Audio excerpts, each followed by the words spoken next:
it unfolded like a heart-wrenching father-daughter moment. Aurora stood wide-eyed within a sterile tiny booth, nervously pacing back and forth while Kody professed how honored he was to be the one taking her to have her ears pierced. The camera zoomed in tight. She smiled. Robyn said she couldn't go because of CO regulations, but added that Aurora had actually picked her dad specifically to be there for this milestone. Roll out the emotional soundtrack. Roll out Kody tearful at his daughter growing up, but what they didn't disclose is this: Aurora had already pierced her ears years earlier. There is video from their Las Vegas years. Even that sketched old family portrait that includes Kody and the kids makes clear earrings in her ears. Why then did they spin an entire scene, an entire narrative, based on the notion that this was some sort of sacred milestone, only permissible after Kody the patriarch had given his seal of approval? Hi guys, I'm Anya, and welcome back to Reality Recap. If you haven't yet, go ahead and subscribe and leave a comment below because I seriously want to know, did that feel weird to you too? Or were you also shocked to learn it wasn't even real, this wasn't harmless fiction? That jarring scene wasn't some production gaffe. It was intentional. TLC framed it as a milestone. A father's long-awaited blessing. A daughter so devoted to her family, she waited all these years for his approval. But it was a construction, a setup, and worse, a symbol. That orchestrated moment was not what it seemed. It was revealing of something much more sinister. It was showing us how this show warps reality for the benefit of one, Kody and Robyn's. This moment wasn't about earrings. It was about control. Power. A performance of obedience stage-managed for the cameras, a production that positioned Robyn as the obedient wife, Kody as the understanding father, and anyone who questions them as the issue. And if they're so ready to manufacture something so trivial, what else have they made up, you guys? This storyline isn't just stretching the truth. It's tearing the family apart in real time, and we're watching the entire thing unravel right from our couches.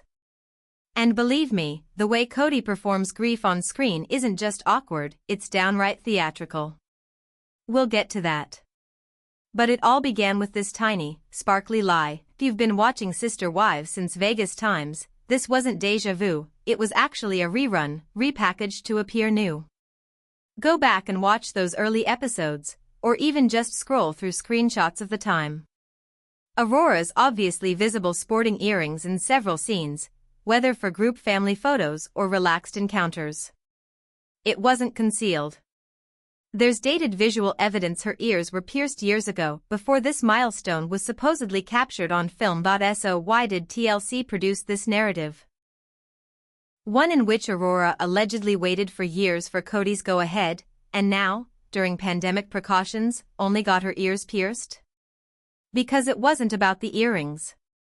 It was always about Robyn. All that scene was staged carefully to introduce Robyn as the perfect wife, dainty, submissive, committed to patriarchal norms. She brings up her daughter to respect her father's authority. She does not challenge him. She toes the line. She waits for him to permit even the smallest things, such as acquiring a pair of earrings, and Kody? He gets to be the selfless, spiritual dad who, amidst a global pandemic, finds time for a father-daughter coming-of-age ritual. Okay, sure, the emotional lead-up was all manufactured, but the message? Sung loud and clear. Robyn's home is the good one. The compliant one. The payoff Kody thinks he deserves for such deep values. Now here's the nauseating twist.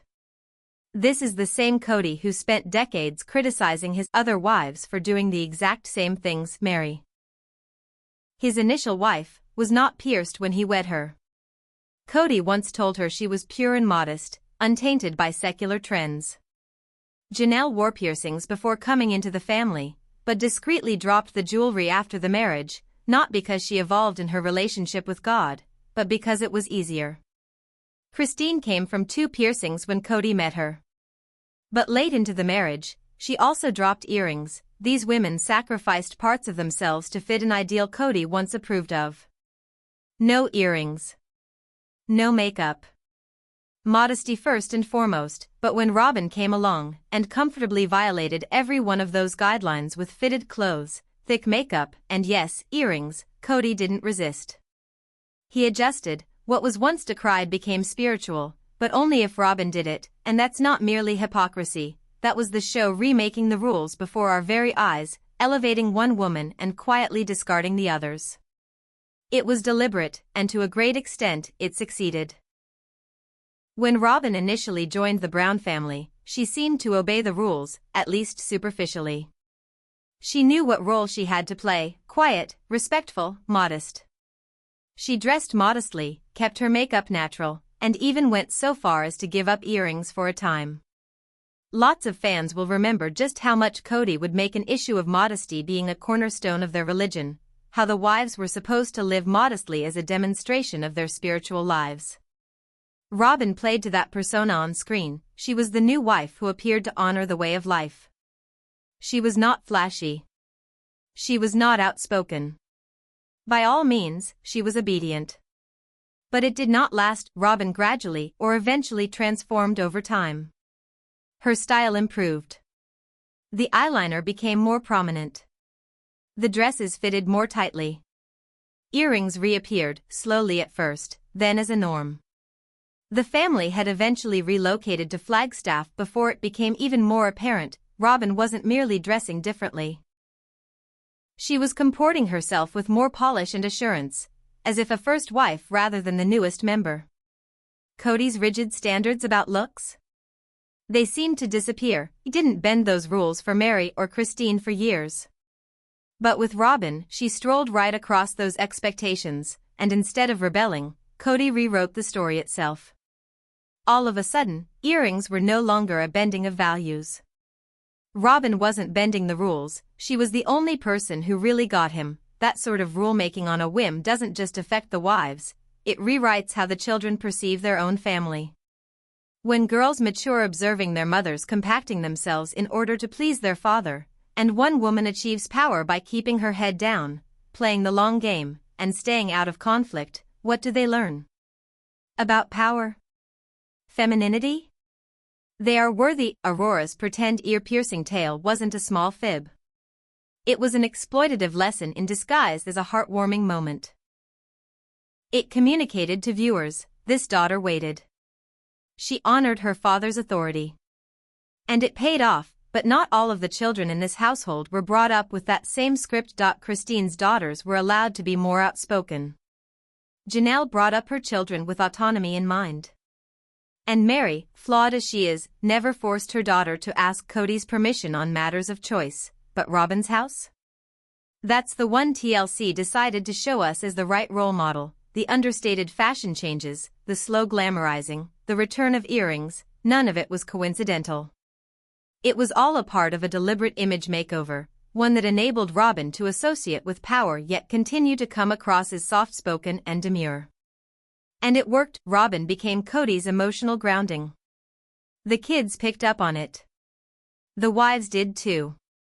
And so did we, the audience, but you can only play with visuals for so long before people begin to connect the dots. Garrison's death is one of the most heartbreaking moments in Sister Wives history. A shocking, tragic loss, the kind that tears families apart. When TLC broadcast the funeral episode, viewers were anticipating something genuine. Something authentic. But what they received from Kody was off. It felt staged, emotionally removed, and in some instances, downright weird. Rather than grieving with his surviving children, rather than accepting the broken ties that brought them to this place, Kody confronted the camera and gave what sounded more like an acting job than a eulogy. There was one line in particular that went viral immediately. He told them grief burst from his esophagus. His esophagus, everyone else was too shocked to respond.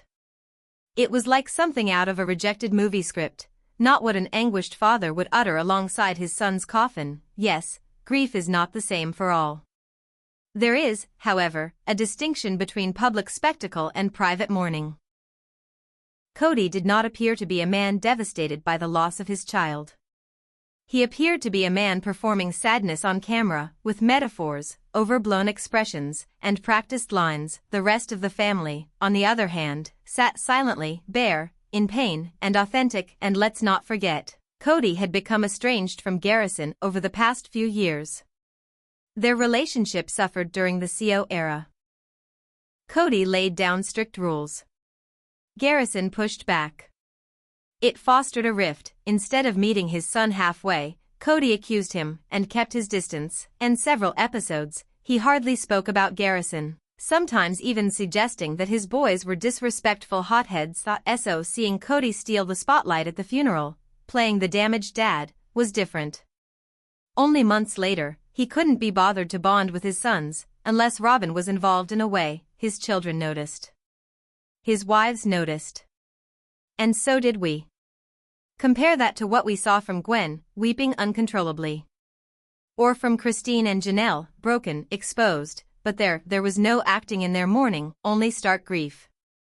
The kind that doesn't stop for cameras.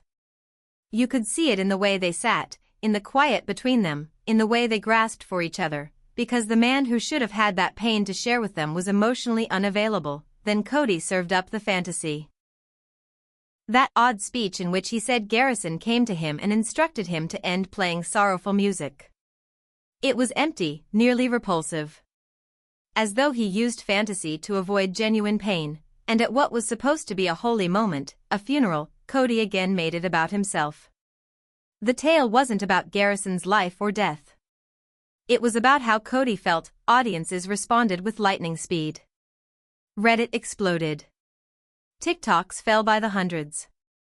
Fans were confused, let down, even enraged. The same question kept circulating: why did everything feel so hollow coming from him? Because there was no truth there, only below the surface. Just affectation of emotion, drenched in vanity. Kody didn't lose a son, he lost the privilege of faking closeness. That intimacy had been foregone long before filming began, and when the moment arrived to appear, not stand next to a symbolic cowboy coffin, but actually appear, he went for showmanship over authenticity. That ruined whatever rapport the audience might have still had with him, because authentic grief doesn't pursue camera time. Doesn't require a microphone. It simply is.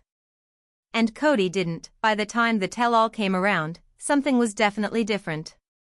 This wasn't your run-of-the-mill TLC finale in which Kody sidestepped questions with new-age mumbo-jumbo and charming digressions. This time, Suki wasn't messing around, she asked pointed questions. She pressed him when he dodged. She didn't flinch when he got loud. Finally, someone wasn't intimidated into confronting him, and Kody? He detested it. You could witness it in every brusque breath, every spasm when someone challenged his account. He cut in before questions were even asked. Became defensive immediately. A dirty look away from walking off set, when Suki patiently brought him down with his contradictions, such as professing to love all the wives equally but obviously preferring Robyn. You could actually see his body tense. He couldn't take the pressure. He's accustomed to putting it on, not taking it. Rather than providing genuine answers, Kody disintegrated into a cocktail of half-truths, emotional rewritings, and huffy tantrums. He was so angry at one point that he barked, "I want to shut you down." It wasn't rude. It was revealing.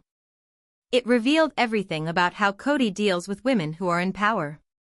He doesn't reflect. He doesn't participate.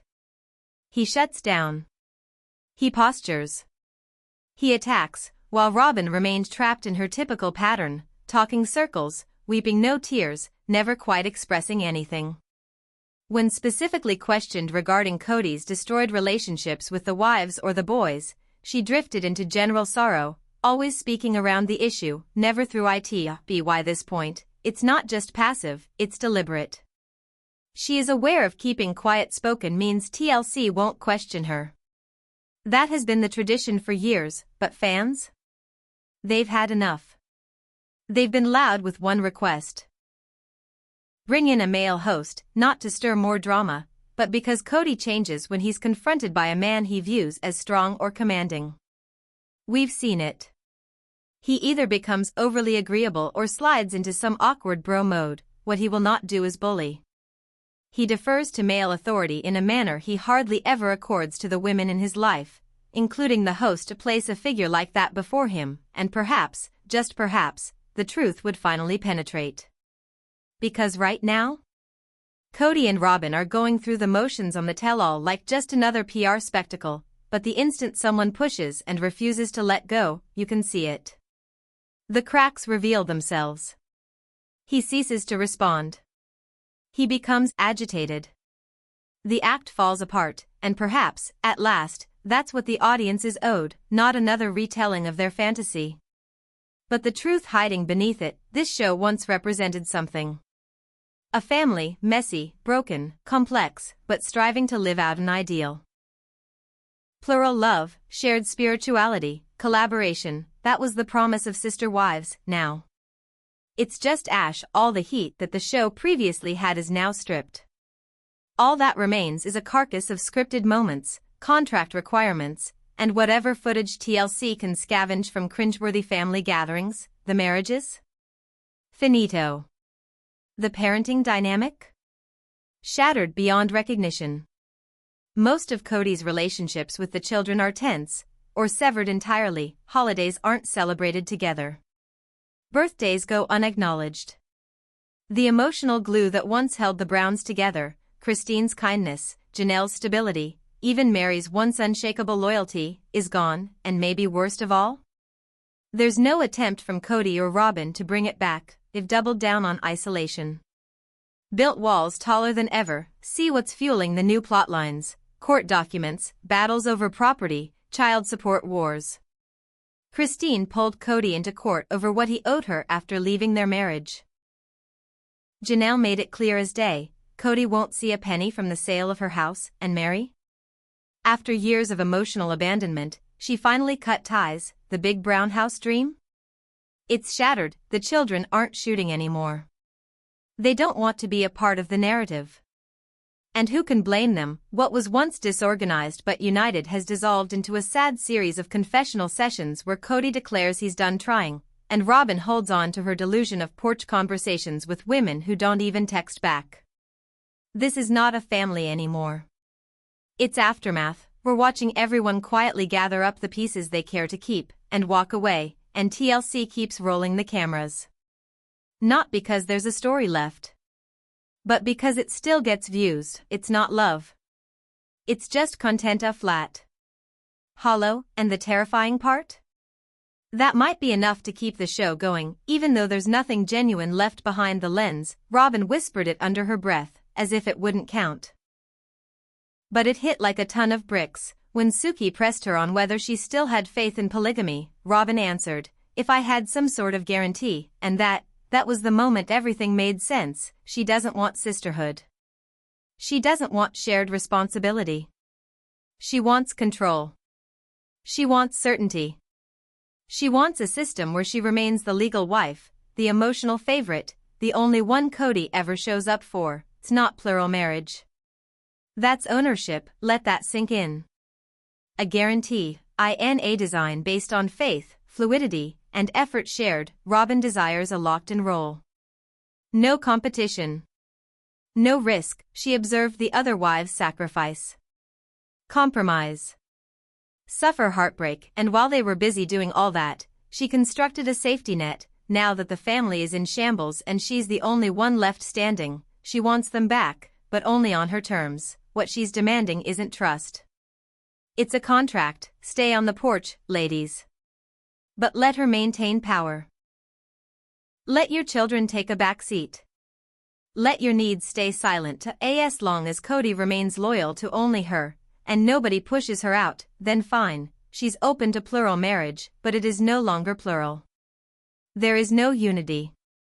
No equality, just Robyn, in a home constructed on the heartbreak of other women, declaring it destiny. She doesn't desire sister wives, she desires a spotlight, and that, right there, is the ultimate truth behind Kody and Robyn's take on polygamy. It was never a question of loving more than one. It was always a question of attention for only one. The others? They were mere placeholders. Now, they're gone.